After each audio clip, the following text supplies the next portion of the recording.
मैं और पत्नी बातें करते जा रहे थे तो परमेश्वर के आत्मा ने मुझे कुछ दिखाने के लिए मेरा ध्यान खींचा। बहुत देरी हो जाने के कारण बच्चे कार की पिछली तरफ सो रहे थे। उसने मेरा ध्यान बाज पक्षी की ओर दिलाया। मैंने थोड़ी देर तक उस बाज को देखा और उसका अध्ययन किया। वह आज के गिरजों का सटीक नमूना है। अब जैसा कि हम सभी जानते हैं कि बाज पक्षी आज अपनी मूल रचना स्रोत की पहचान खो चुका है। यह बात पूरी तरह से ठीक है। एक वक्त था जब वो अपने बड़े भाई उकाब से मिलता जुलता था, मगर आज वो आकाश की ऊंचाइयों में अपना स्वर्गीय मन्ना नहीं खोजता और नहीं उड़ता। अब वो ढीला पड़ चुका है। अब वो आसमान में नहीं उड़ता और जमीन पर ही गिद्धों की तरह खुदकता रहता है। वो टेलीफोन के खंभों पर बैठा रहता है, मरे हुए खरगोशों की टोहों में रहता है। बाज को ऐसा करने के लिए नहीं बनाया गया था, नहीं, उसे एक उकाब की समानता में बनाया गया था। अब ये नामधारी गिरजों की तरह से है जो उकाब की तरह से बनाए गए हैं।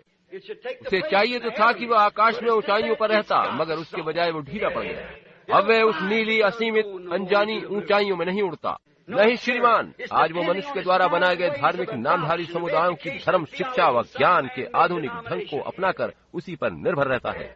आज वे दूसरों के पास जो है उन्हीं मृत और सड़े गले खरगोशों को तलाशता रहता है। ये सच बात है।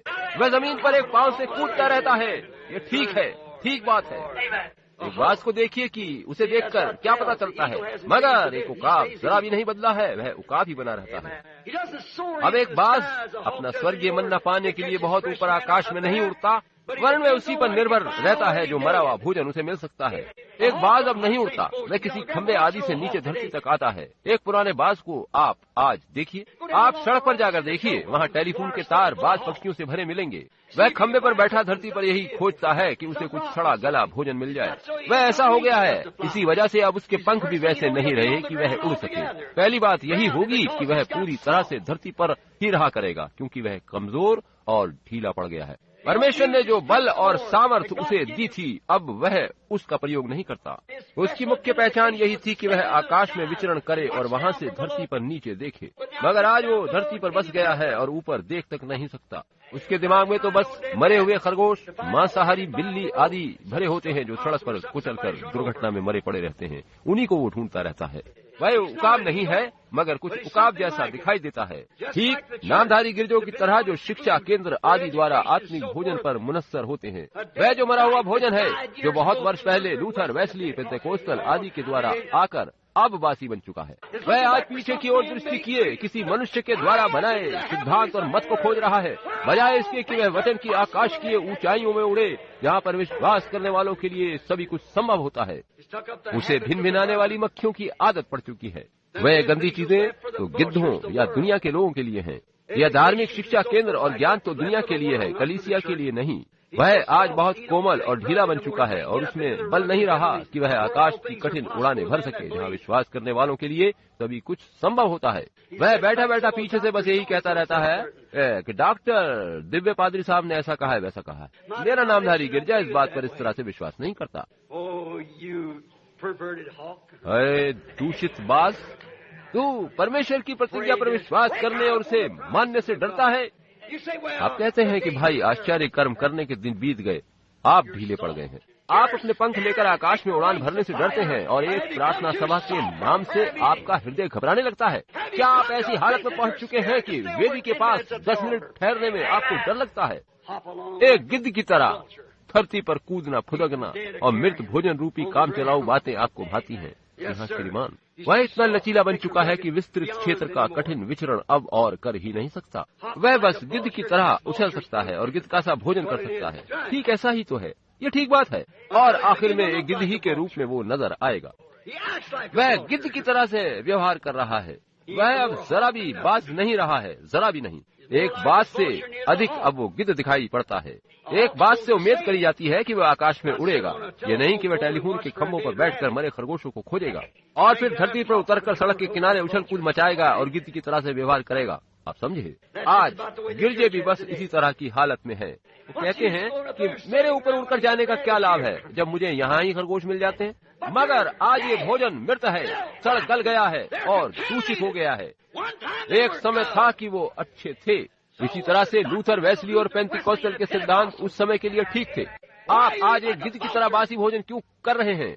वहाँ पर जब इजरायली लोग यात्रा में थे तो आकाश से प्रत्येक रात ताजा मन्ना मिलता था। उसमें से अगर कुछ बचा कर रखा जाता था तो वह सड़ जाया करता था। हम इसको अपने यहाँ यूं कहकर पुकारते हैं कि उसमें कीड़े पड़ गए हैं। आज हमारे सामने इस तरह की कई सड़ांध हैं। आज हमारा धर्म बस ऐसी बातों पर निर्भर करता है कि किसी ने ऐसा कहा है, किसी का ये कहना है, और ये प्रतिज्ञा तो किसी दूसरे समय के लिए है। बहुत दिन नहीं हुए कि एक बैप्टिस्ट प्रचारक उस दिन मेरे घर आया और उसने कहा, आप देखिए कि मैं एक बात के बारे में आपकी धारणा सही करना चाहता हूँ।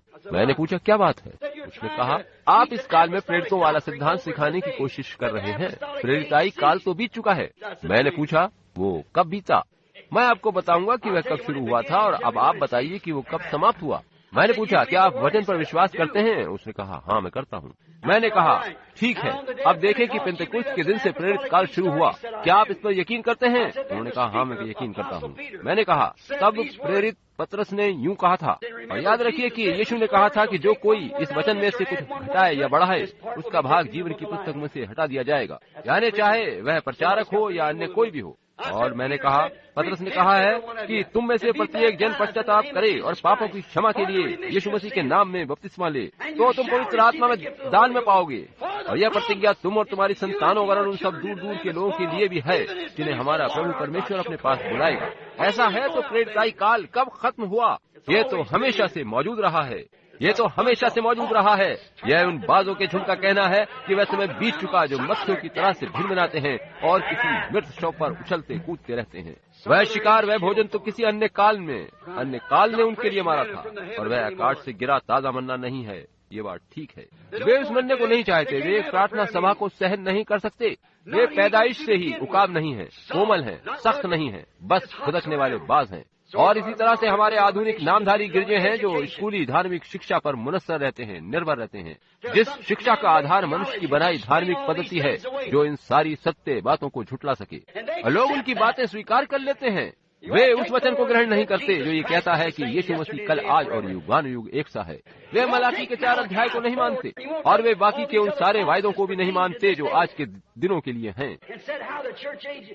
वे इस बात को नहीं मानते कि किस तरह से नबी ने कहा है कि सांझ के समय उजियारा होगा। वे लोग इन बातों को नहीं लेते, वरन वे उस बासी भोजन पर निर्भर रहना चाहते हैं जो शिकार पेंतीकोस्tal लोगों ने 100 वर्ष पहले किया था। वे आधे सड़े मन्ने को खा रहे हैं। ये सच है कि वह अच्छा भोजन नहीं है। ध्यान दीजिए कि गिरजे आज दुनिया में बनकर मुर्दा भोजन करने वाली लीक पर चल रहे हैं। वे गिद्धों की तरह से मृत चीजों पर निर्भर हैं। गिरजों में राजनीति भरी है। वे पवित्र आत्मा को अवसर नहीं देते कि वह किसी मनुष्य को गिरजे में सेवकाई के लिए भेजे, वरन वे राजनीति करके एक मनुष्य को स्वयं चुनते हैं और फिर देखते हैं कि नामधारी गिरजे उसे ग्रहण करते हैं या नहीं। ये ठीक बात है। वे दुनिया को पसंद करते हैं। दुनिया की तरह से उनकी वेशभूषा है। दुनिया की तरह वो दिखाई देते हैं। दुनिया की तरह से व्यवहार करते हैं। वे दुनिया की तरह से गिद्ध बन चुके हैं। वे सुस्त, धीरे और समझौते करने वाले हैं। बस उनका मामला ऐसा ही है। क्या आपने कभी किसी उकाब को समझौता करते देखा है? नहीं श्रीमान, उसमें कोई समझौता करने वाली आदत और प्रवृत्ति नहीं होती, और न ही सच्चा वास्तविक मसीही ऐसा करता है। वह ढीला नहीं होता। वह तो जब तक सत्य को पा नहीं लेता उसकी तलाश में लगा रहता है। आमीन। हाँ श्रीमान, उसे ताजा मन्ना चाहिए और उसको ताजा भोजन मिलेगा। वह वहाँ नीचे उतरकर जब तक खोदता रहेगा, ढूंढता रहेगा, जब तक वो उसे मिल न जाए। वह ऊंचा और ऊंचा उड़ेगा। अगर उसे इस घाटी में भोजन नहीं मिलता तो वह दूसरी घाटी में जाएगा। जितना ऊपर आप उठेंगे उतनी ही अधिक आप देख सकेंगे। अतः ये समय उकाबों का है कि वे आज के दिनों में परमेश्वर की दी हुई प्रतिज्ञाओं को ढूंढें और अधिक से अधिक ऊंचाई पर उड़ें। ये नहीं कि गिद्धों के उस भोजन पर जिए जिसको वर्षों पूर्व मारा गया था, उसमें से बाहर आ जाओ। आज गिरजों में राजनीति है, मतदान है, इसे बाहर किया, उसे चुना, यह वह इधर उधर की बातें हैं। और आज पवित्र आत्मा को जरा भी अधिकार नहीं है कि वे गिरजों में कुछ कर सके। और अब प्रार्थनाएं सभाएं नहीं रही। प्रभु के साथ दुख उठाने और उसके वचन को पूरा करने की कोई बात ही नहीं है। अब यह विश्वासी बाकी नहीं कि वचन कल, आज और युगानुयुग एक सा है। वे बस अपने नामधारी समुदाय बनाते, उन्हें अशुद्ध पक्षियों की प्रवृत्ति में ढालते, अपने नाम सदस्यता रजिस्टर में लिखते हैं, और वे ढीले और सुस्त बन गए हैं। वे वहाँ बैठे किसी भी तरह के सड़े गले भोजन को लालसापूर्ण नजरों से देखते रहते हैं, और उसके बाद भी उम्मीद करते हैं कि वह कम से कम बाज की तरह से दिखाई पड़े जो उकाब का भाई सरी का होता है, यानी उकाब वाले नबी का भाई जो सच्चे वचन को लेकर आया और उसे जीवंत प्रकट किया। वे मनुष्यों की बनाई आदि सड़ी धार्मिक शिक्षाओं पर प्रसन्न चित्त हैं। कहाँ से उसको ये सिद्धांत मिले हैं? किसी मनुष्य के बनाए संडे स्कूल कार्यक्रम से मिले हैं। किसी धार्मिक शिक्षा देने वाले ने किसी धार्मिक शिक्षण संस्था में पहले कभी यह शिकार मारा था। उसे बताया गया कि आश्चर्य कर्म करने के दिन बीत गए हैं, पवित्र आत्मा के बपतिस्मे जैसी कोई बात नहीं होती। ये सब मूर्खता है। मुझसे आप ये कहना चाहते हैं कि एक उकाब इस प्रकार का भोजन खाएगा? वो ऐसा नहीं कर सकता। नहीं श्रीमान, न ही कोई मसीही मृत सड़े गले नामधारी गिरजों के सिद्धांत व अन्य बातों रूपी भोजन को खाएगा। वे तो खुदा के वचन के ताजे वायदों को जो इस समय के लिए हैं उन्हें ही चाहते हैं। परमेश्वर ने लूथर के दिनों में खरगोशों सरी के भोजन का वायदा किया था। दूसरों के समय में उसने दूसरी चीजों की प्रतिज्ञा करी थी, मगर अब उसने हमसे पूरे 7 भोज्य पदार्थों से भरे संपूर्ण भोजन का वायदा किया है। क्योंकि सभी 7 मोहरें खोली जा चुकी हैं और उनके लिए जो ग्रहण कर सकते हैं परमेश्वर के वचन के विषय में सभी कुछ तैयार है। अरे कैसी बात है कि बाज मक्खियों की तरह भिन बना रहे हैं। सोचिए कि कितना भयंकर समय है। जैसे बाज ने बहुत समय पहले से ही अपनी पहचान एक बाज के रूप में खो दी है, उसी प्रकार गिरजे ने काफी समय से अपनी पहचान परमेश्वर के नबियों उकाब के छोटे भाई के रूप में खो दी है।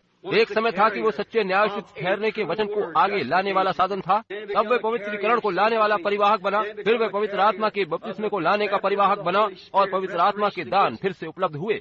मगर उसके बाद वह फिर से पीछे आकर उसी मन्ने को खाने लगा जो किसी और समय के लिए था और अब सड़ गया था। वह भोजन अब अच्छा नहीं है। एक वास्तविक आज का उकाब इस बात को जानता है कि वह मन्ना उस समय के लिए ठीक था और वह उसे आज के मन्ने के साथ जोड़ कर रखता है। वह ऐसा ही करेगा जब तक यीशु मसीह आज के समय के लिए दिए गए वायदे के अनुसार स्वयं को अपनी सामर्थ्य सहित पूर्ण रूप से प्रकट न कर दे। अब वो सूखी हुई भूसी है, वह बीत चुकी है। परमेश्वर का आत्मा उनमें से होकर कार्य कर चुका है। यह सत्य बात है। और वो भूसी इस जीवंत प्रकट हुए वचन बीज के संग उत्तराधिकारी नहीं होगी।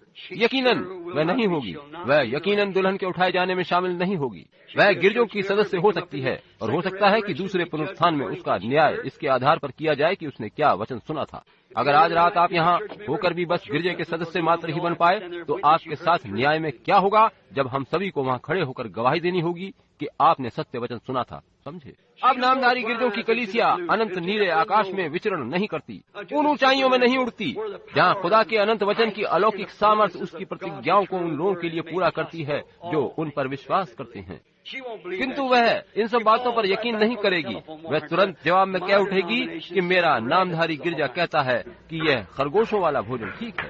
हालांकि उसमें कीड़े पड़ गए हैं मगर वो ठीक है। आपने देखा, वह उसी पर निर्भर रहती है। पेंतेकोस्टल उनकी गंदे पक्षी सरीखी नामधारी गिरजों वाली बहन है जो अब अधार्मिक सभा में बड़े आसनों पर बैठी है। यकीनन ऐसा ही है। वह उनके राजनीतिज्ञों की बातें सुनती है, मानती है और उन्हें 50 वर्ष पुराने मृत खरगोशों के भोजन को देती है जो अशुद्ध पक्षी खाया करते हैं। पेंतेकोस्टल गिरजों की यही दशा है। ओह प्रभु, ठीक वैसा ही है जिस प्रकार सारा ने अलौकिक वायदे को पूरा करने के लिए हाजिरा को पकड़ा और वायदे को पूरा करने की चेष्टा करी थी। इसी तरह की बेदारी गिरजे लाने की कोशिश में है। हमारे आज के बड़े बड़े प्रचारक देश भर में यही कहते हैं, हमारे समय में बेदारी आई है, हमारे समय में बेदारी आई है। आप सभी मेथोडिस्ट, बैप्टिस्ट, पेंतेकोस्टल जमा होकर पुराने मृत गिद्धों वाले भोजन से ताजा मन्ने की बेदारी किस तरह से पा सकते हैं? कैसे आप कह सकते हैं कि हमारे पास बेदारी आई है? बेदारी तो इतने छोटे से स्तर पर आएगी कि उन्हें उसका कभी पता तक न चलेगा। पेंतेकोस्टल लोगों ने कहा था कि ओ एक बड़ी महान बात होने वाली है, मगर वो हो रही है और वे लोग इसे जानते तक नहीं। यही बात है, समझे? हाँ श्रीमान, क्योंकि जहाँ लोथ हो वहाँ उकाब इकट्ठे होंगे। वहाँ पर ऐसा ही कहा गया है। देह क्या है? वह वचन है। वह वचन है, देह है, मसीह। मसीह आप में है जो कि कल, आज और युगानुयुग एक सा है। ये बात कितनी सच है। सारा समस्त वायदों को पूरा करने की कोशिश कर रही है। आप समझ गए? आज के गिरजों की धारणा की तरह कि हमारे यहाँ बड़ी बेदारी का समय चल रहा है। अरे बेदारी किससे आई? प्रतिज्ञा को बदल कर, दूषित करके। आप ऐसा किस प्रकार कर सकते हैं जबकि परमेश्वर ने कभी किसी नामधारी धार्मिक संस्थागत गिरजे को कभी भी आशीषित नहीं किया? कभी नामधारी संस्था का प्रयोग उसने नहीं किया। जब एक सुसमाचार आया और लोगों ने उस पर संस्था घटित करी तो वह मृत हो गए। मैं किसी भी इतिहासकार को चुनौती देता हूँ कि वह मुझे दिखाए कि फिर से वह मृत कलीसिया कभी उठकर खड़ी हुई। वो ठीक वहीं मर गई और मरी पड़ी रही। परमेश्वर उस परिवाहक या साधन में से बाहर आ गया और दूसरे में चला